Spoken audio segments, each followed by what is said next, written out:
திருப்பதின உடனே உங்களுக்கு என்ன நினைவு வருது? உடனே சொல்லுவீங்க, திருப்பதிக்கே லட்டா அப்படிலாம் சொல்லுவீங்கல்ல. இந்த லட்டு எப்படி வந்தது தெரியுமா? இங்க சென்னை அடுத்த புத்தேரின்னு ஒரு ஊர் இருக்கு இல்லையா?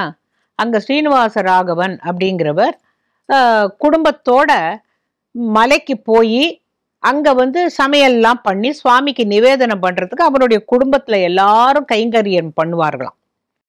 ஒரு நாளைக்கு ஒரு வியாபாரி எங்கேன்னு வந்து எனக்கு வந்து நான் வேண்டின்றது எனக்கு நடந்துடுத்து, நீங்க அதனால பெருமாளுக்கு உங்களுக்கு லட்டு பண்ண தெரியுமா, ஒரு பெரிய லட்டுவா பண்ணி சுவாமிக்கு நைவேத்தியம் பண்ணணும்னாராம்.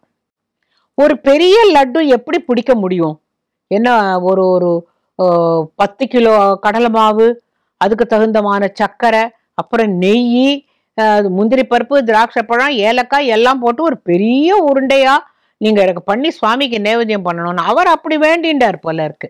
அப்படி ஆரம்பிச்சதுதான் அந்த பூந்தி தான்.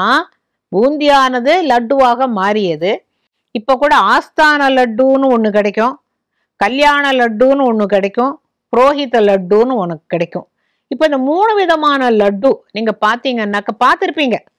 கல்யாண லட்டு வேற மாதிரி இருக்கும், ஆஸ்தான லட்டுங்கிறது வேற, புரோஹித லட்டுங்கிறது தான் எல்லாருக்கும் இந்த விநியோகத்துக்கு தராப்புல கொடுப்பாங்க.